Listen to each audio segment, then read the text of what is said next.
साथियों नमस्कार। आज फिर उपस्थित हूँ आपके साथ कोशिका विज्ञान यूनिट फर्स्ट के नेक्स्ट 10 प्रश्नों के साथ में। पहला प्रश्न है, कोशिका कंकाल का मुख्य कार्य क्या होता है? कोशिका कंकाल एक जटिल नेटवर्क होता है। यह प्रोटीन, तंतु और ट्यूब्यूल्स के द्वारा बनता है, जो कोशिका को एक निश्चित आकार को बनाए रखने, कोशिका के अंगों के स्थानांतरण को नियंत्रित करने, कोशिका विभाजन के दौरान क्रोमोसोम्स के वितरण में मदद करता है। यह कोशिका को उसकी आकृति और गतिशीलता प्रदान करता है। केंद्रक का क्या कार्य है? केंद्रक कोशिका द्रव्य में निलंबित रहता है। यह कोशिका के नियंत्रण का केंद्रक होता है। केंद्रक में डीएनए और आनुवंशिक जानकारी होती है। यह कोशिका के विकास, वृद्धि और प्रजनन की प्रक्रिया को नियंत्रित करता है। केंद्रक राइबोसोम के निर्माण के लिए और प्रोटीन संश्लेषण में भी अहम भूमिका निभाता है, जिससे कोशिका अपने कार्य को सुचारू रूप से करती है। सेंट्रियोल के कार्यों को लिखिए। सेंट्रियोल जंतु कोशिकाओं में पाया जाता है। प्रत्येक सेंट्रियोल में 2 तारक केंद्र एक दूसरे के समकोण पर व्यवस्थित होते हैं। सेंट्रियोल कोशिका विभाजन के समय तुर्क तंतु या स्पिंडल का निर्माण करने का कार्य करते हैं। रोमक और कसाब यानी सीलिया और फ्लैजेला की जो बेसल बॉडी होती है उसे काइनेटोसोम कहते हैं, जिसका निर्माण सेंट्रियोल से होता है। तीसरा, स्पर्मेटिड यानी शुक्राणु में उपस्थित 2 सेंट्रियोल पाए जाते हैं।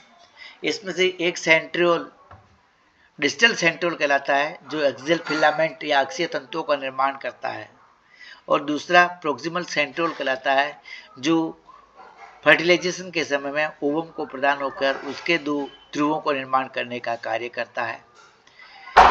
स्पर्मेटिड में यह काइनेटोसोम के समान भी कार्य करता है। नेक्स्ट क्वेश्चन है, सूक्ष्म नलिकाओं पर टिप्पणी कीजिए। सेंट्रियोल के सभी ट्रिपलेट सूक्ष्म नलिकाओं के समान होते हैं। प्रत्येक सूक्ष्म नलिका का तंतु जो है उपतंतुओं का बना होता है। प्रत्येक सूक्ष्म नलिका में 3 उपतंतु पाए जाते हैं। सबसे भीतरी उपतंतु को ए उपतंतु, मध्य वाले को बी और बाहरी को सी कहा जाता है। प्रत्येक उपतंतु का व्यास 250 एंगस्ट्रॉम और इसकी दीवार 45 एंगस्ट्रॉम मोटी होती है। सबसे अंदर वाले उपतंतु ए नलिकाकार गोल आकार का होता है तथा उपतंतु बी और सी दोनों प्याले नुमा होते हैं। उपतंतु बी और उपतंतु ए तथा उपतंतु बी और उपतंतु सी की दीवार उभयनिष्ठ होती है। ये उपतंतु एक दूसरे से जुड़े रहते हैं। उपतंतु ए और बी गोलाकार उपयूनिटों का बना होता है। प्रत्येक उपयूनिट का व्यास 40 से 45 एंगस्ट्रॉम होता है। उपतंतु ए तथा उपतंतु बी में 3 उभयनिष्ठ उपयूनिट्स होती है। इसी प्रकार सी तथा ए तथा बी के मध्य अनेक उभयनिष्ठ यूनिटें पाई जाती है। सूक्ष्म अंकुर क्या होते हैं, इनके क्या कार्य हैं? माइक्रोविलेज या सूक्ष्मांकुर कोशिका द्रव्य में प्लाज्मा झिल्ली के सूक्ष्म अंतर्वलन होते हैं।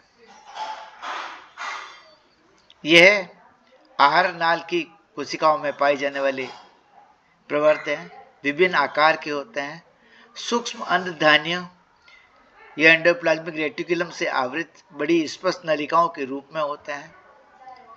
माइक्रोविलाई आहार नाल की उन कोशिकाओं में अपेक्षाकृत अधिक संख्या में मिलते हैं जो पचे हुए भोजन का अवशोषण से संबंधित होती है।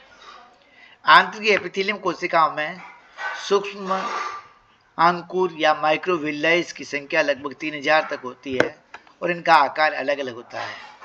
माइक्रोविलाई इन कोशिकाओं की अवशोषण सतह में वृद्धि करती है। कई कोशिकाओं में इनकी संख्या 3000 तक हो जाती है। अवशोषण करने वाली कोशिकाओं में माइक्रोविलाई के बीच में संकीर्ण स्थान होता है जो चालनी का कार्य करता है। पाइनोसाइटोसिस से आप क्या समझते हैं?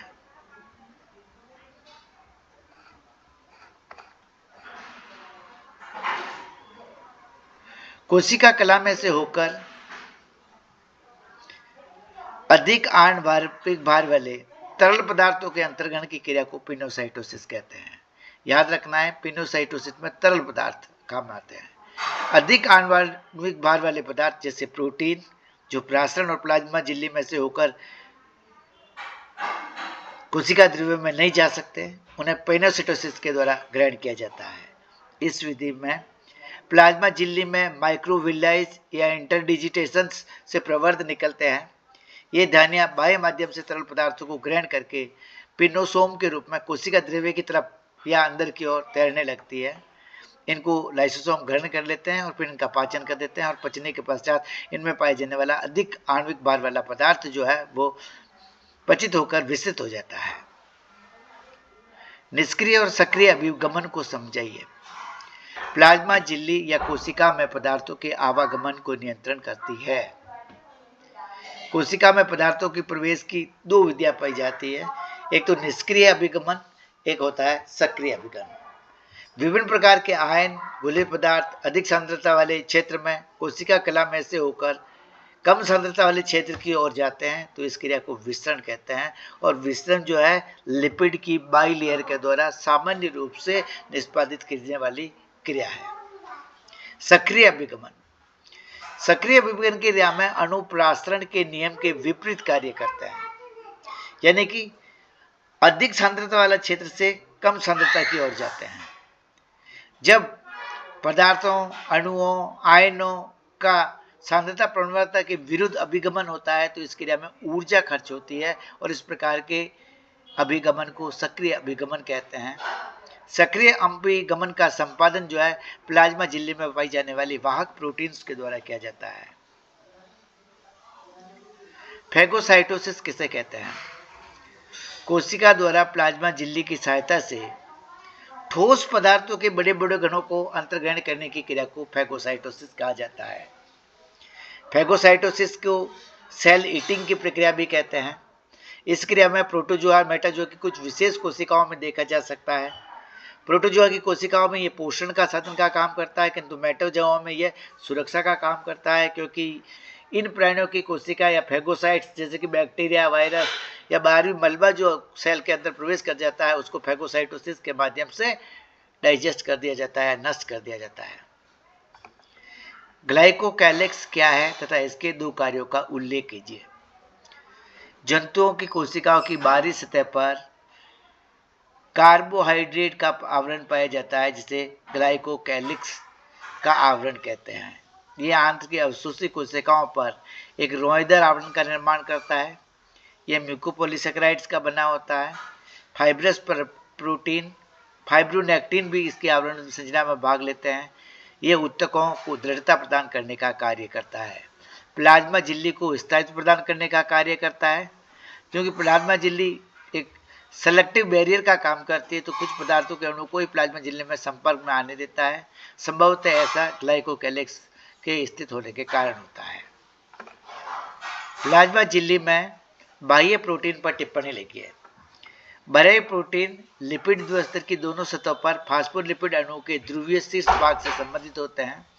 ये पानी में घुलनशील होते हैं, सरलता से अलग किए जा सकते हैं। ध्रुवीय अमीनो अम्ल प्रोटीन स्तर की सतह पर होते हैं तथा बाह्य प्रोटीन प्लाज्मा मेम्ब्रेन की भीतरी तथा कोशिका द्रव्य सतह पर अधिक होते हैं। ये बाहरी सतह पर पाए जाते हैं। बाह्य प्रोटीन स्पेक्ट्रिन इरिथ्रोसाइट्स कोशिकाओं में पाया जाता है। साइटोक्रोम सी वे एटीपीएज माइटोकॉन्ड्रिया में तथा एसिटाइल कोलिनेस्टेज इलेक्ट्रोप्लेक्सस झिल्लियों पर पाया जाता है। आज का हमारे 10 क्वेश्चन कंप्लीट हुए।